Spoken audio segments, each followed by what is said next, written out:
байгаа та бүхэн зөвлөөр дараагийн хэсгээс хүлээн авч үзээрэй. Харин одоо хонгороо тэр зочид дээр очих байхаа. Тэгэхээр дараагийн хэсгийн зочид маань студид хүрэлцэн ирсэн байна. Тэгэхээр даваа гарыг болгон бид ахлах ангийн сурагчтай байна. Яг нь дунд сургуулийн хүмүүсийг студид орж авчирдаг байгаа. Тэгээд физикийн төвшөлтөд сайн байцгаана, сайхан амарцгаасан уу? Сайн байцгаана, хамарсан. За өнөөдөр физикийн төвшөлтөөр Ньютоны 1 2 дугаар хуулиуд тийм 1 2 3 дугаар хуулиудыг туршилтаа үзүүлэхээр бэлдсэн байна. Тэгэхээр хоёр студид юу авчирсан бэлээ? Энэ одоо Ньютоны 1 2 3 дугаар хуулиудыг батлах төвшөлтүүд хий. Тэгээ юуны төрөнд болохоор Ньютон гэдэг болохоор 1642 онд төрсөн. Тэгээ математикч, физикч хүн байгаа. Тэгээд энэ болохоор Ньютон маш олон онолыг гаргасан болгоч одоо тэрний хүмүүсийн одоо хамгийн сайн мэддэг онолууд нь болохоор тэр хүчтэй холбоотой онолууд байгаа. Тэгээд тэрнээс гадна бас тийм оптик гэх мэт олон онолуудыг гаргасан. Тэгээд энэ хүчтэй холбоотой онолыг гаргахтаа өөрөө одоо гадаа нэг алюминий модны доор хэвтэж байсан. Тэгээд одоо тэр алюминий яг мөчнөөс одоо салж унжих тэр үйл явцыг хараад одоо яагаад доошоо унсан бол гэх мэт тийм бодлоо төржиглээд энэ төвшөлтүүдийг хийчихсэн. Ньютон Кембриж сурч ирсэн байгаа. Тэнд ажиллаж ирсэн байгаа юм байна. Тэгээ одоо Кембрижийг сургуульд бол Ньютоны тэр алюм унсан мод гэдэг тэр модод байдаг. Өмнө бодлогыг нь бол мэдэхгүй байгаа. Гэхдээ алюм унсан модыг хажууд нь бас Ньютоны сууж ирсэн биш юм аа. Энэ санал тийм газар байдаг. Тэгээ ер нь бол их сонирхолтой. Тэгээ тэнд яг энэ дэлхийн бат хүчний хуулийнхаа нийт хийсэн гэдэг юм байна. Их амжилтаа ер нь чи төгсөөд багш болох уу? Ямар ч гэсэн амгаахын чиглэлээр явуулж байгаа. Чиглэлээр химийн төвшөлтүүд бас хийж үзүүлж болох нь тэгвэл. Дараа химийн төвшөлт бодоод байсан. Бид гол физикийн төвшөлт хийгээд байгаа шүү дээ. За тэгэхээр Ньютоны тухай дахиж үргэлжлүүлээ ярих уу авчирсан материалуудыг танилцуулах уу? Одоо тэгээ шууд нэгдүгээр болов байгаа юм.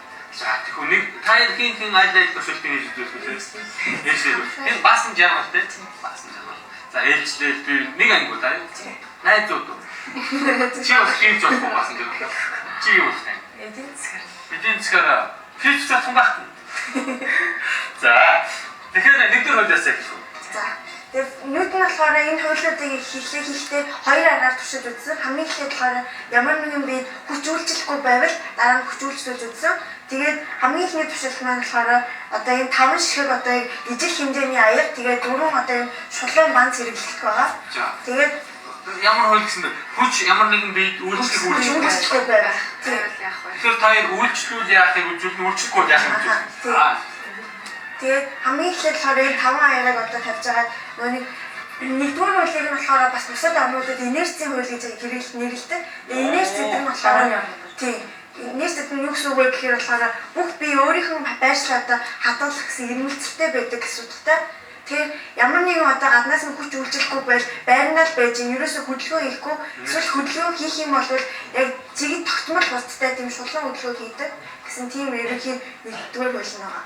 Инерц гэдэг үгээр нь би сурч ирсэн байна. Чамаг бид ч гэсэн сурч байхад инерц гэрэл илүү ойлгомжтой тайлбарлаж. Нэгдүгээр хууль нь инерцийн хууль юм уу тийм? За инерц гэдэг нь shift бол одоо нэг автобусны хүмүүс явдаг шүү дээ. Ингээд зогсоол гинт явахаар ингээд бүгдээ хойшлдог. Энэ болохоор өмнө ингэж байснаар тийш явахад нэг өмнөх байршлаа хадгалах гэж ирэмзэж ингэж хойшоо ундаг ч юм уу. Гинт явахаар доор хойшлдог гэх тийм хөвөлт. Чин хүн нэг юм хийгээд тогтоод сурцсан. Тэгээд сурцсан юм хийхийг хүсэж байдаг шүү. Тэр арай биш үү? Тэрээс арай өөрөө. Байршлаа арай физик юм биш үү? Тийм өөрөө тогтсон юм дуртай байдаг. Магадгүй инерцтэй холбоотой ч юм уу. Би бодлоо өөр ч юм байж магадгүй. Энэ сэтгэлзээ асуудал байна. Сэтгэлзүүчээс асуусан ч тийм байна. Тийм ээ. За тэгэхээр одоо инерцтэй хөл үзүүлэх гэж байна. Тийм. Одоо гэхдээ ингээд 5 аярыг одоо ингэж биш тийм 5 аярыг тавиад дундуур нь ингэж банц тавиад банцнуудыг яг зэрэг одоо ингэж шулуун одоо хөдөлгөөн ямар нэгэн илүү дутуу хөдөлгөөн хийхгүйгээр жигэд одоо татхад энэ аярнууд нь банцыг дагаж хөдлөхгүйгээр инерцийн хадгалан доошоогоо одоо дэлхийн татвар хүчинд одоо нөлөөлөгдөд шууд доошоо унах хэвээр. Тэгэхээр одоо ингээд энэ банцын бит хоёр хүч үйлчлэлд аяр нь хоёрын олон аярнуудыг нураах гэж байгаа юм одоо тэгээд нураана. Тэгэхээр одоо шууд ингээд яг зэрэг татангууд бүгдээрээ унах хэрэгтэй байхгүй юу? Би нэг нь татах уу? Та болно уу? Энийг үсэн тийм энэ зэрэг хоёул ингээд бичих юм зэрэг тэнэс нь. За.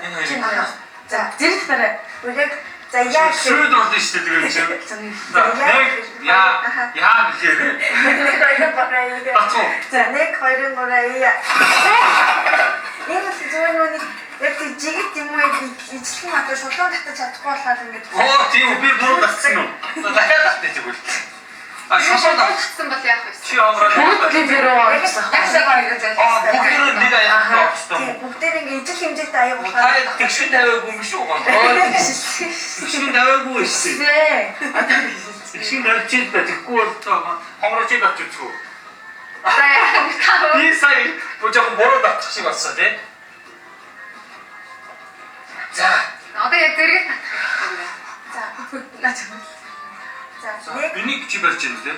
хоёрын ураа За хоёр гурван орж ийн тий. За ойлголоо. яг энийг батлах би бас арай өөр төвшөлтэй зүйлнэ. За. Гол тавуудаа ингээд салхих ингээд авах юм байна тий. Энэ надаас болоод байгаа юм шүү. Хаяад авчихсан. Яг энийг үзүүлж энэ бас сонирхолтой төвшөлтэй. Үн чинь ойрын цаасны даах гоё штэ. Дөө. дөнгөрүүлж өгч байна. Энэ дотроо юм гэсэн баггүй арай хүн мастай би бол доош маста татлаа доош явна шүү дээ. Босоо чиглэлийг хөдөлгөөн баггүй энэ бол дэлхийн татвар хөтөлбөртэй холбоотой. Энэ дотор зүгээр хамаагүй хүндрүүлэх гэж юм бичсэн юм. Ой микрофоны далгаа штэ. За тэр яах. Оо натаа. Босоо. Би сая Наа бос тавьдын юм уучтай. энэ осроо юм бол арай юу шүү дээ. Шууд чил рүү бол тад доош. Арай нөгөө дуу чимээдэр хийхний аюулгүй байдал. Энд чинь нэгдүгээр хуулинд яриад байгаа. Чи нэгдүгээр хууль дээрээс шууд тийм. Юу вэ?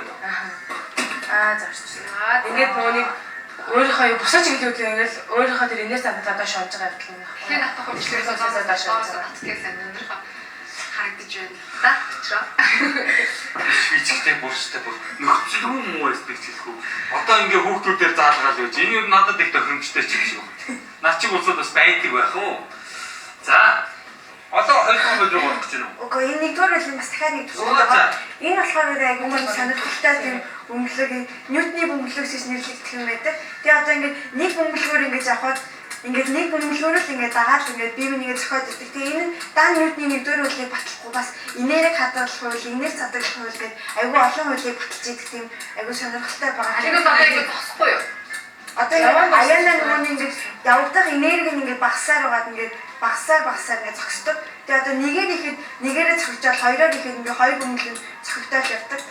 Харж байгаа. Тийм байна. Хоёр талтай. Энэ одоо нэгдүгээр хууль юм уу тийм? Тийм. Энэс одоо гурыг ихэд нэг гураараа Нэгдүгээр хууль нь хаана яаж өвчиж байгаа? Одоо ингээд инерцээ хадгалаад ингээд яваад байгаа. нэг хөдөлчөөд тэгээд тэр инерцээ хадгалаад үргэлжлүүлээ хөдөлгөөд байна гэсэн үг юм биш үү тийм? Энэ масс хамаатай үлддэг үү? Тэр нь гэхдээ одоо хоёрдугаар үлдээ. Оо тийм үү? Би тэгвэл 2 дугаар хуулийг асуугаад юм тийм. Гэтэ зүгээр сонирхолч хэлэхэд одоо ингээд бидний татчаа дэлхийн татвар хүч болохоор одоо дэлхий дээр байдаг хүчнүүдээс хамгийн одоо бага хэмжээтэй хүч гэж тооцогддог. Тэрнээс одоо бүх хүчтэй хүчнүүд маш олон байдаг. За цаг эхний хэсгийн цаг дуусчих шиг боллоо тийм ээ. Дараагийн хэсгээр өргөжлүүлсэн хүмүүсд маань бас сонирхолтой төсөлтүүд хийж үзүүлэх. Нэг 2 3 дахь хуулийн туршилтаар үзүүлнэ. Нэгдүгээр бол сонирхолтой юм. Бидний амьдрал дээр мэддэг ч гэсэн яг сая дээр дэлхийд баталсан хүч үл ерөөсөө байна. Ахтуусанд бол одоо нэгдүгээр хууль үүсэж байгаа юм байна шүү дээ тийм ээ. Тэгээд хөдөлгөөд байдаг. Тэгсээрээс хөл байрандаа байгаа. Хөл байрандаа байгаа. Биеэрээ дугшаа шалаад байдаг. Тэгээд одоо бид чинь бол байсан байрандаа байх дуртай гэдэг юм байна шүү дээ тийм. За их баярлалаа. Тэгэхээр та бүхэн нэвтрүүлгийн дараагийн хэсгээс үргэлжлүүлэн одоо манай хүүхдүүдийн төсөлтийг хүлээн авч үзээрэй. Харин одоо манай Монгол телевизээс хүргэдэг кино болоод